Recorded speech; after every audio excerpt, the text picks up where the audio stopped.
అందరికీ నమస్తే. నేను Venkatesh. Welcome to our channel.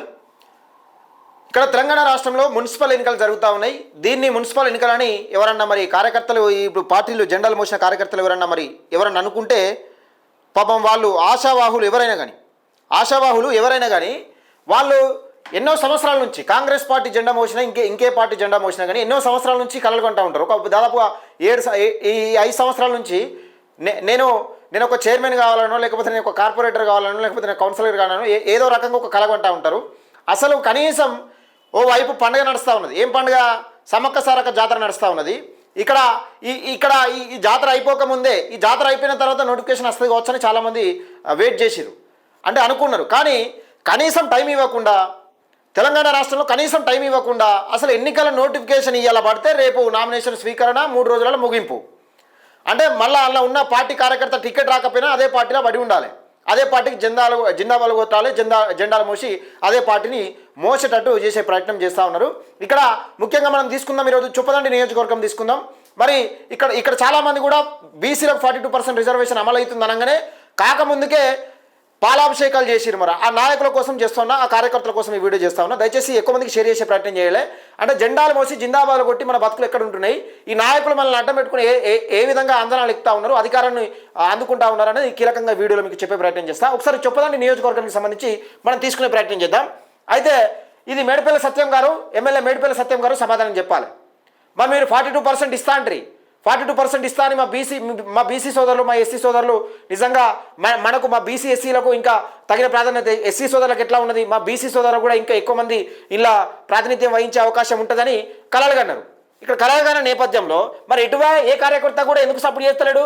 ఇది చొప్పదండి పురపాలక సంస్థ కార్యాలయం. ఇది చూద్దాం ఒకసారి. అయితే ఫస్ట్ వార్డు ఎస్సీ ఇచ్చిరు, ఇక్కడ చైర్మన్ ఏమో ఎస్సీ మహిళ ఇచ్చిరు, 2వ వార్డు జనరల్ మహిళ ఇచ్చిరు, 3వ వార్డు జనరల్ మహిళ ఇచ్చిరు, 4వదేమో ఎస్సీ ఇచ్చిరు, 5వ వార్డు ఎస్సీ మహిళ ఇచ్చిరు, 6వ వార్డు ఎస్టీ ఇచ్చిరు, 7వ వార్డు జనరల్ మహిళ ఇచ్చిరు, 8వ వార్డు బీసీ ఇచ్చిరు, 3వ వార్డు బీసీ జనరల్, 9వ వార్డు జనరల్, 10వ వార్డు జనరల్, 11వ వార్డు బీసీ, 12వ వార్డు జనరల్ మహిళ, 13వ వార్డు జనరల్ మహిళ, 14వ వార్డు బీసీ మహిళ. ఇక్కడ కీలకంగా ఒకసారి చూసుకుంటే మరి ఎవరికైనా నచ్చినాయి?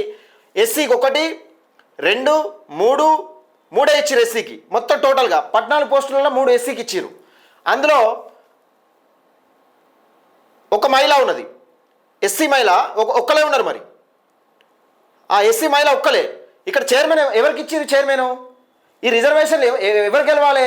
ఎస్సీ మహిళ ఒక్కరికే ఇచ్చిరు. ఈ ఎస్సీ ఇక్కడ మున్సిపల్ చైర్మన్ ఏమో ఎస్సీ మహిళకి ఇచ్చిరు. మరి ఎస్సీ మహిళనేమో ఒక్కటే ఇచ్చిరు. ఇక్కడ ఈ 5వ వార్డులో ఒకటి ఇచ్చిరు. మరి ఎంత ఎంత ఎంత పటిష్టంగా ఉంటుంది, ఎంత పటిష్టంగా ఉంటుంది? ఇక్కడ ఎస్సీ మహిళ ఒక్కరికే ఇచ్చి, ఎస్సీ మహిళ ఒక్కరికే ఇచ్చి, ఎస్సీ మహిళ ఒక్కరికే ఇచ్చి రిజర్వేషన్ మాత్రం మున్సిపల్ చైర్మన్ ఎస్సీ మహిళకి ఇచ్చిరు. ఇక చూడు ఇలా కథ.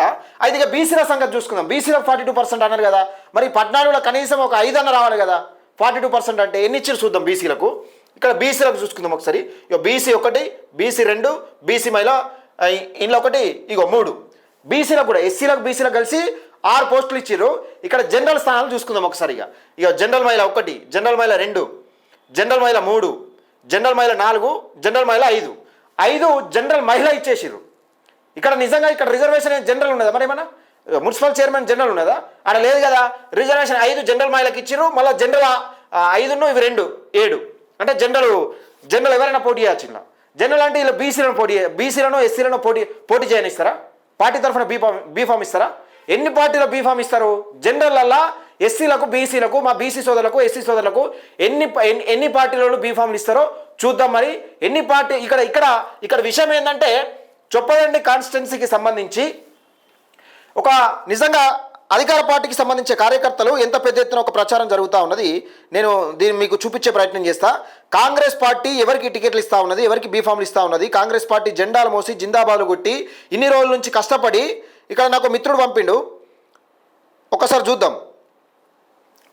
రైట్, ఒకసారి చూద్దాం.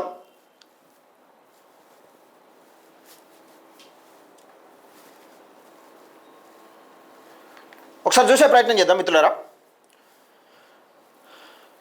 ఇన్ని రోజులు జెండాలు మోసి జిందాబాదులు కొట్టి మీ పార్టీ అధికారంలో లేకుండా మీ పార్టీని గద్దెనెక్కించడం కోసం అహర్నిశలు కష్టపడి ఎవరిని మోసం చేసేటందుకు ఎవరి గుప్పిట్లో పెట్టిర్రు? ఇక్కడ మొత్తం ఈ వ్యవస్థ అంతా ఎవరి గుప్పిట్లోకి తీసుకుపోయే ప్రయత్నం చేస్తున్నారు? ఈ ఎన్నికలు ఎవరి గుప్పిట్లో తీసుకుపోయే ప్రయత్నం చేస్తున్నారు?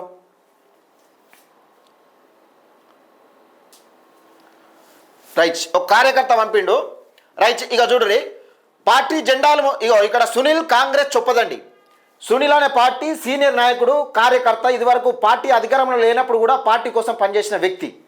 ఈయన ఏమంటున్నాడంటే పార్టీ జెండాలు మోసిన వారికి టికెట్లు ఇవ్వాలి అని అధిష్టానం చెప్తే, ఇక్కడ అధిష్టానం ఏం చెప్తా ఉన్నది రేవంత్ రెడ్డి, ప్రతి కార్యకర్తను కాపాడుకుంటాం, మా జెండా మోషణను కాపాడుకుంటాం, మా కార్యకర్తలే మా దేవుళ్ళు అనే విధంగా అక్కడ మాట్లాడుతూ ఉంటాం. అంటే పేరుకే పెద్ద పెద్ద డైలాగులు. మనం చెప్పేటి ఏమో, అక్కడ ముఖ్యమంత్రి చెప్పేటి ఏమో పేరుకే పెద్ద పెద్ద డైలాగులు. ఇక్కడికి వచ్చి నియోజకవర్గానికి వచ్చేసరికి ఏమో ఇక్కడ వేరే రకంగా, ఈడ వేరే రకంగా జరుగుతూ ఉంటుంది. ఇవ్వాలని అధిష్టానం చెప్తే చొప్పదండి మున్సిపల్ పరిధిలో ఇక్కడ మాత్రం టికెట్ల బేరం చేస్తున్నారు. ముఖ్యంగా ప్రధాన పార్టీలు అంటే ఏముంటాయి? ఇక ప్రధాన పార్టీలు, మరి ఈ ప్రధాన పార్టీలు చేసే ఘనకార్యాలు ఒక కాంగ్రెస్ పార్టీకి సంబంధించిన వ్యక్తి పెడతా ఉంటే మరి ఎవరిని అనుకోవాలి? ఇక్కడ ఏ పార్టీ అనుకోవాలి? మరి గిట్లా అయితే రాజకీయ పార్టీల మీద నమ్మకం ఉంటుందా? ఎవరికన్నా రాజకీయ పార్టీల మీద నమ్మకం ఉంటుందా? మీరు మున్సిపల్లో కాదు, మున్సిపల్ ఎన్నికలు అప్పుడే గింత అయితే మా బీసీ సోదరులను, మా ఎస్సీ సోదరులను బీఫామ్లు ఎమ్మెల్యేలు చేస్తారు. మీరు ఎమ్మెల్యేలను చేసి మీరు ప్రశ్నించే గొంతులు మీ పార్టీ కోసం పనిచేసిన కార్యకర్తను పేదోడిని ఎమ్మెల్యేలను చేస్తారా? ఒకసారి ఆలోచన చేసుకోవాలి. చొప్పదండి మున్సిపల్లో ఇండిపెండెంట్గా పోటీ చేయడానికి అభ్యర్థులు మొగ్గు చూపుతున్నట్టుగా కనబడతా ఉంది. ఇక్కడ అధికార పార్టీకి చుక్కలు చూపిస్తున్నట్టే ఉన్నారు ఈసారి. ఇది దయచేసి ఈ వీడియోని ఎక్కువ మందికి షేర్ చేసే ప్రయత్నం చేయండి. అసలు చొప్పదండిలో ఏం జరుగుతుంది? చొప్పదండి అసలు ఈ రిజర్వేషన్ ఏంది, కథంత ఏంది, 42% రిజర్వేషన్ ఎక్కడ పోయింది? మరి మేడిపల్లి సత్యం గారు సమాధానం చెప్పాలి. మరి మీ ముఖ్యమంత్రి చెప్పేదేమో, రేవంత్ రెడ్డి గారు చెప్పేదేమో పార్టీ కార్యకర్తలకే పెద్దపీట వేస్తాం, పార్టీ కార్యకర్తలనే పెద్ద ఎత్తున మేము చూసుకుంటాం, కంటికి రెప్పలాగా కాపాడుకుంటామంటూ 5 సంవత్సరాల పాటు మేము కంటికి రెప్పలాగా కాపాడుకుంటామంటూ మీ కష్టపడే కార్యకర్తలకే టికెట్లు వస్తాయి ప్రధాన పార్టీలలో. ఇక ప్రధాన పార్టీలు అంటే మీ అధికార పార్టీ మరి ఉన్న దానిలా లేదా? మరి మీరు సమాధానం చెప్పుకోవాల్సిన అవసరం ఉన్నది. దయచేసి ఈ వీడియోని ఎక్కువ మందికి షేర్ చేయండి. నిజంగా ఇది చొప్పదండి కాదు, రాష్ట్రం మొత్తంలో, తెలంగాణ రాష్ట్రం మొత్తంలో ఈ మున్సిపల్ ఎన్నికల దెబ్బతోని కాంగ్రెస్ పార్టీ చితకిల పడే అవకాశమే కనబడతా ఉన్నది. ఎందుకంటే కష్టపడ్డ పార్టీ కోసం కష్టపడ్డ కార్యకర్తను గుర్తించకపోతే ఏ పార్టీ అయినా కానీ కనుమరుగయ్యే అవకాశమే ఉన్నది. 100% కనుమరుగవుతుంది. దీన్ని గుర్తుపెట్టుకొని మెదలండి. వీడియోని ఎక్కువ మందికి షేర్ చేసే ప్రయత్నం చేయండి.